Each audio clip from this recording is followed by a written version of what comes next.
Bem-vindos mais uma vez. Vamos continuar então estudando Gênesis. Peguem a Bíblia, abram no capítulo 35 de Gênesis. Capítulo 35, versículos de 1 a 29. Nós vamos ler com bastante tranquilidade, como fazemos sempre, e depois vamos nos aprofundar nesse estudo, ok? Aproveite, pegue sua caneta também para fazer as anotações que você deseja, para você grifar algum capítulo ou até mesmo escrever na lateral da sua Bíblia algo que te chamou a atenção. Porque quando você for rever o que você estudou, você vai se lembrar de tudo que foi estudado, ok? Então vamos lá? Capítulo 35 de Gênesis, versículos de 1 a 29. Vamos à leitura. Deus disse a Jacó: Vamos, sobe a Betel e fica ali, e levanta um altar nesse lugar ao Deus que se manifestou a ti, quando fugias diante de teu irmão Esaú. Jacó disse à sua família e à sua gente: Tirai do meio de vós os deuses estrangeiros, purificai-vos e mudai vossos vestidos. Vamos subir a Betel, onde levantarei um altar ao Deus que me ouviu no dia de minha aflição e que esteve comigo durante minha viagem. Entregaram a Jacó todos os deuses estrangeiros que tinham, assim como os brincos que traziam nas orelhas. E Jacó enterrou-os debaixo de um terebinto, perto de Siquém. Partindo eles dali,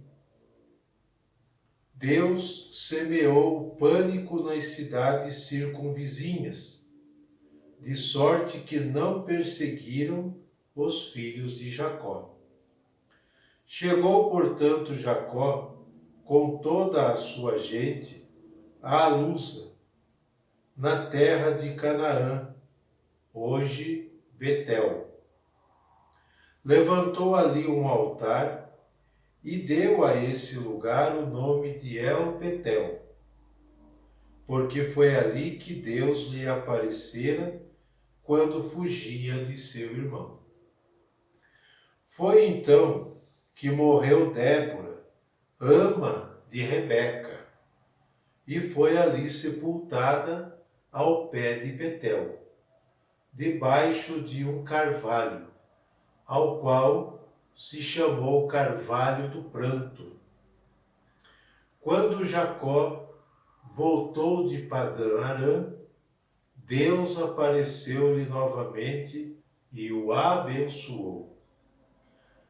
Teu nome, disse-lhe ele, é Jacó.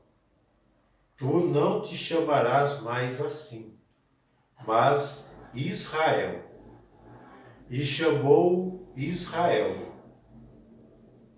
Deus disse: Eu sou o Deus Todo-Poderoso.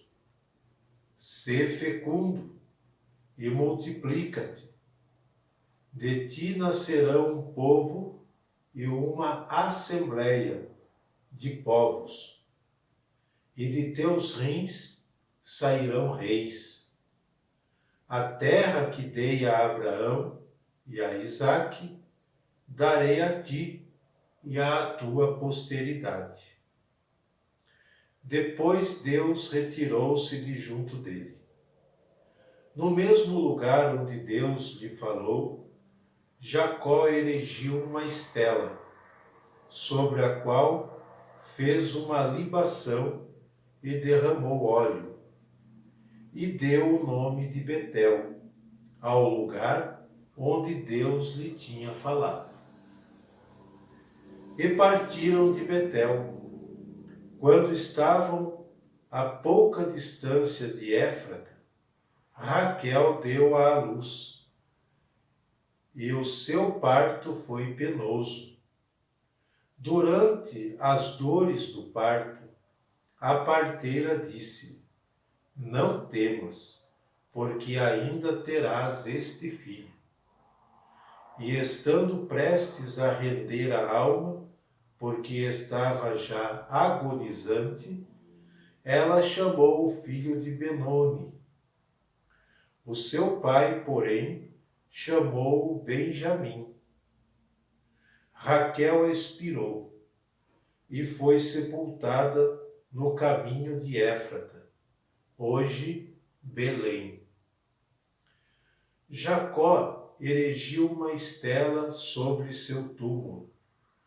É a estela do túmulo de Raquel que existe ainda hoje. Israel partiu e plantou sua tenda além de Migdal-Eder. Foi durante sua estada nessa região que Ruben foi dormir com Bala, concubina de seu pai, e Israel soube. Os filhos de Jacó foram em número de 12, filhos de Lia: Ruben, primogênito de Jacó, Simeão, Levi, Judá, Isacar e Zabulon. Filhos de Raquel, José e Benjamim. Filhos de Bala, escrava de Raquel, Dan e Naftali. Filhos de Zelfa, escrava de Lia, Gade e Aser. Tais são os filhos nascidos a Jacó em Padã-Aram. Jacó foi para junto de seu pai Isaque em Mambré, em Cariate-Arbe, hoje Hebrom, onde tinham habitado Abraão e Isaque. E todos os dias da vida de Isaque foram 180 anos. E morreu. A morte reuniu aos seus, velho e saciado de dias. Esaú e Jacó, seus filhos, sepultaram-no.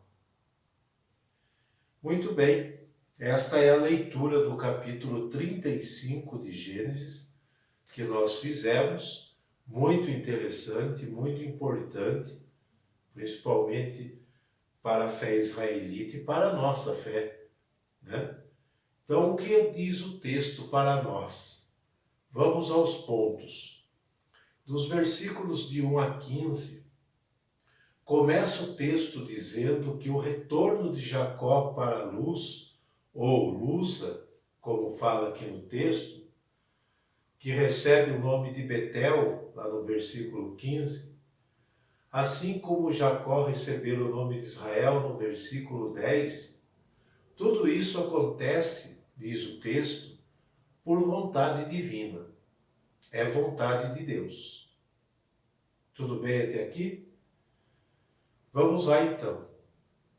O agir de Jacó é determinado pela aparição divina, ou, como nós falamos na linguagem bíblica, a teofania. Aparição ou manifestação de Deus. É uma teofania. O agir de Jacó é determinado por esta aparição de Deus, na qual percebe-se o querer de Deus e a obediência silenciosa de Jacó. Então, nessas teofanias, aparece então o agir de Jacó é determinado por essa teofania, por essa aparição de Deus, o agir dele, o qual, neste agir, Jacó percebe a vontade de Deus nessa manifestação, o querer de Deus. e também nós vemos a obediência silenciosa de Jacó. Jacó não questiona Deus, apenas executa a sua ordem, apenas obedece. Ok? Para os habitantes do Reino do Norte, este relato é muito importante, visto que para eles era essencial não só a passagem do patriarca Jacó por localidades, mas o seu enraizamento e sua residência em Betel. Então, para o Reino do Norte, isso é muito importante e este relato é muito importante. Ok? Para o Reino do Sul, Bersabeia e Hebrom têm um especial interesse teológico. Tá? Deve-se recordar que quando ocorreu a divisão do reino, foi no ano de 931 a.C., ano 931 a.C., acontece a divisão. Fica Reino do Norte, Reino do Sul. É dividido, né? Então, para o povo do Sul, Bersabeia e Hebrom têm um especial interesse teológico, tá bom? Por quê? Porque no ano de 931 a.C., Jeroboão I parte exatamente de Siquém, onde está reunido todo o povo. E seu primeiro lugar de residência é precisamente Betel, onde faz coisas semelhantes às de seu antepassado. Ergue um altar e o consagra ao Deus de Israel. Isso você pode conferir no primeiro livro dos Reis, capítulo 12, versículos de 25 a 33. Tá bom? Tudo isso é a maneira de alimentar a fé israelita e manter sua própria identidade em uma terra considerada por eles alheia, uma terra estrangeira, tá? É bom ficar claro para nós quando nós falamos Reino do Norte, Reino do Sul, como é isso, né? Quem são o Reino do Norte? Quem são o Reino do Sul? Reino do Norte é o reino de Israel, ao norte, tendo como capital Siquém. Então, a capital do Reino do Norte é Siquém. O Reino do Sul é o Reino de Judá, que fica ao sul e tem como capital Jerusalém. Então, Reino do Sul, Reino do Norte, que foi dividido no ano de 931 a.C., tá? Nos versículos de 16 a 21, vemos que a vida e a morte caminham juntos com o homem e a mulher. A vida e a morte caminham juntos. Nós somos seres finitos. Nós temos um tempo, nós temos um limite.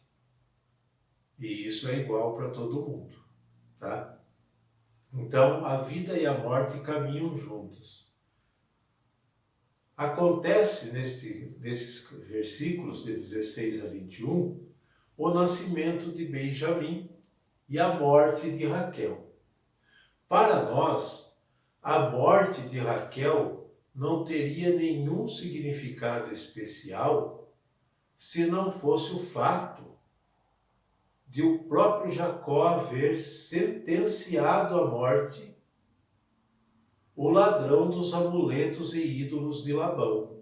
Lembram-se disso? Gênesis 31, versículo 32. É bom recordar, né? A morte de Raquel não teria nenhum significado especial se não fosse esse detalhe. Esse detalhe. O próprio Jacó sentenciou a morte do ladrão que roubou os amuletos e ídolos do seu sogro Labão. Gênesis 31, versículo 32. Gênesis 31, perdão, deixa eu voltar aqui, versículo 32, isso mesmo. Vamos ver lá. Quanto aos teus deuses, disse Jacó a Labão, quanto aos teus deuses, porém, seja morto aquele que os tiver consigo. É a sentença de Jacó ao ladrão que roubou os deuses, os ídolos do seu sogro Labão. Sabemos que foi Raquel quem roubou.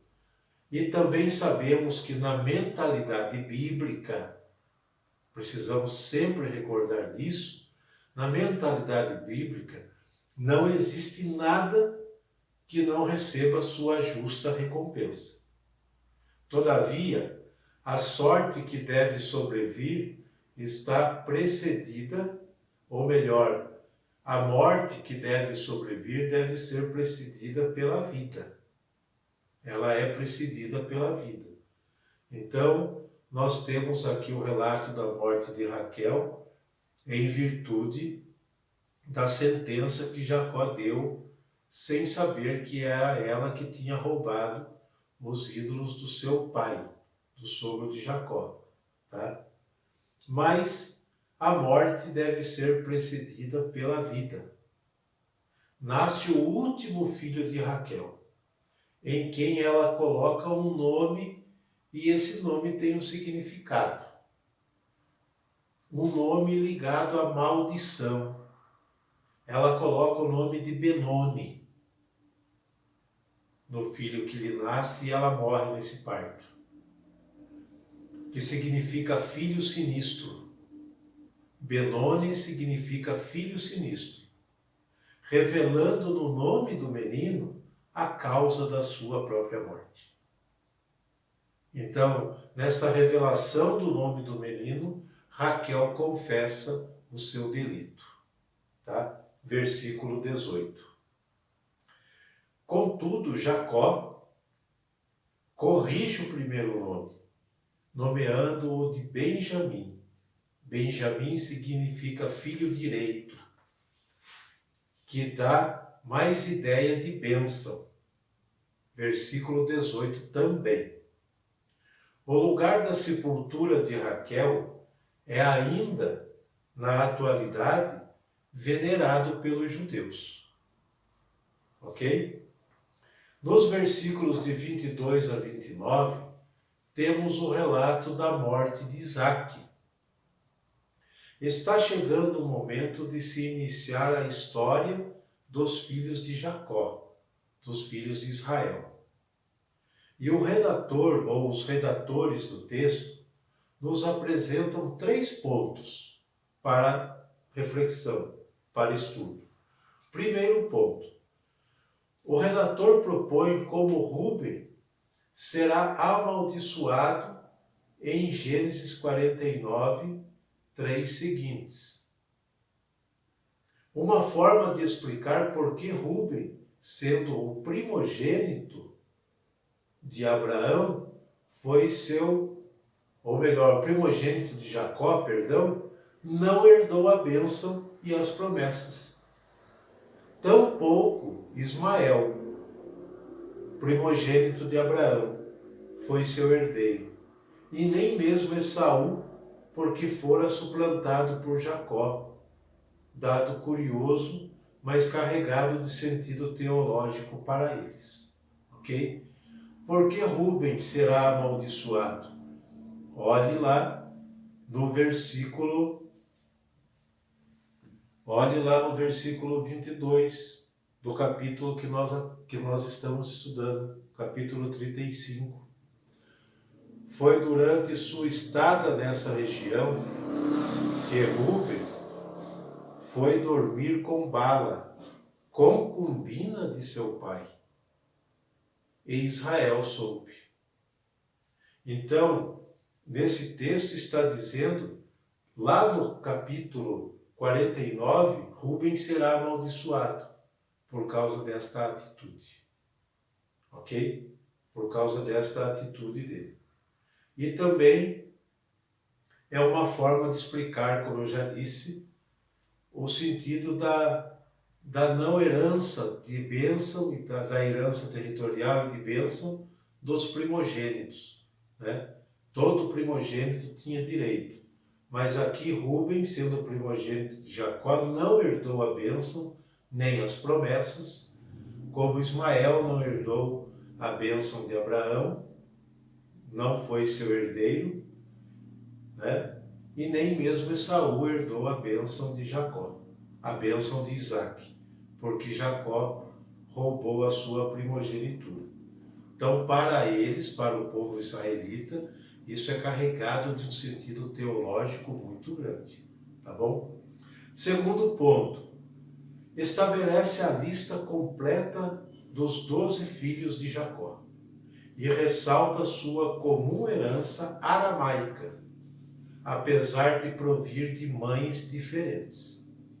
Eles têm origem aramaica, embora as mães sejam de origem diferentes, tá? Terceiro ponto, fecham o ciclo de Isaque. Fecha-se o ciclo de Isaque, que ainda permanece em aberto. Isaque morre ancião e cumulado de anos, versículo 29, e é enterrado por Jacó e Esaú, reunidos aqui, porque apesar do que havia acontecido entre eles, o tronco da origem continuou sendo comum a ambos, mesmo que seus destinos fossem completamente diferentes. Ok? É bom recordar aqui o número de anos não está em relação direta com a quantidade. O número de anos aqui não está em relação direta com a quantidade de anos, tá? Mas com a qualidade da vida. Não que Jacó tenha vivido, ou melhor, que Isaque tenha vivido 180 anos. Não é assim. Este número está relacionado com a qualidade da vida de Isaque e não com a quantidade, tá? O número 180 é uma forma de reforçar a ideia de velho e saciado de dias, que lhe permite com tranquilidade reunir-se aos seus, como nós falamos, morrer em paz. Tá? Então, Isaque foi muito abençoado durante a sua vida. Isso é o significado do número 180. Tá? Por isso lhe permite ser chamado de velho saciado de dias, porque a sua vida foi uma bênção. Então ele pode descansar em paz, reunir-se aos seus. Essas frases são a forma mais calma, mais tranquila e comum de assumir a realidade da morte de um ancião. É a forma mais calma de assumir a realidade da morte de um ancião, tá? O que não acontece com a morte de uma pessoa jovem. Para eles, quando se morria jovem, que em geral era visto como uma cena, como um sinal de maldição. Ok? Pensamento desse povo da época, tá? Então, morrer ancião, esse estilo de falar, esse estilo de usar a frase, a de abençoados em dias, de longevidade, era a maneira mais calma e comum de assumir a realidade da morte de um ancião. Não acontecia isso com um jovem. Quando morria esse jovem, para eles era sinal de maldição. Tá? É importante sabermos esses detalhes para não ficarmos presos ao que o texto está dizendo, né? Mas interpretar o texto, entender o porquê se disse isso, tá? Quais são os pontos relevantes deste capítulo? Qual é a sua mensagem? Versículo 2, eu destaco aqui. Jacó pede aos seus que eliminem do seu meio os ídolos e deuses estrangeiros. Versículo 2. Jacó disse à sua família e à sua gente: tirai do meio de vós os deuses estrangeiros, purificai-vos e mudai vossos vestidos. Ou seja, se convertam. Mudar é sempre sentido de conversão, tá? Mudai vossos vestidos. Com certeza o povo, como nós dizemos na nossa linguagem, entrou na onda do povo cananeu, e ali começou a cultuar e adotar costumes dos ídolos daquele local, costumes religiosos daquele povo. Então Jacó pede para que eles eliminem esses deuses, se purifiquem e se revistam, né? E se revistam. Mudai vossos vestidos. Ou seja, vocês pertencem ao Deus único. Não cabe idolatria para vocês. Não adotem costumes de outros povos, porque vocês são o povo eleito. É como se Jacó dissesse isso ao seu povo, quando ele pede para eliminar os ídolos. Versículo 2, né? Eles têm como único Deus o Deus de Abraão e Isaque. Tá? Destaco o versículo 9. A aparição de Deus e a bênção dada a Jacó. A partir daí, Jacó se chamará Israel. E nós vamos ouvir tanto e tanto e tanto falar-se em o povo de Israel. Nós sabemos quem é Israel. Agora nós sabemos. Se você não sabia disso, agora você está sabendo quem é Israel, né? Tá bom? Versículo 10. A mudança do nome, como eu já disse, para Israel. Versículo 11. A revelação do nome de Deus a Jacó. E depois esse nome de Deus será revelado para outro, né? Principalmente para Moisés. Qual é o nome de Deus? Eu sou. Eu sou Deus Todo-Poderoso. Está no versículo 11. Quiser anotar aí, escrever do lado, grifar e escrever o nome de Deus. Eu sou o Deus Todo-Poderoso. Deus se revela a Jacó. Versículos 28 e 29. A longevidade de Isaque, pela qualidade da sua vida, a qual foi muito abençoada. E por que ele foi abençoado? Porque ele foi fiel e obediente à vontade de Deus. Então, uma pessoa que leva a sua vida na observância da vontade de Deus, na prática da vontade de Deus, procura se esforçar o máximo para agradar a Deus, fazer a vontade de Deus, tem uma velhice feliz e descansa em paz, morre na tranquilidade de um ancião, como diz aqui o capítulo 35 para nós. Ok? Espero que tenham gostado desse estudo, espero que tenham apreciado o capítulo 35. Você pode retomar depois na sua Bíblia, você pode grifar novamente aquilo que você não grifou, e assim você conheceu um pouco mais da história do povo eleito, do povo de Israel, tá bom? Então, espero vocês para o próximo vídeo. Se você não se inscreveu, se inscreva. Se você desejar, compartilhe, deixe um joinha no canal. Vocês vão notar alguns ruídos dentro do vídeo, isso é normal porque não estamos no estúdio, né?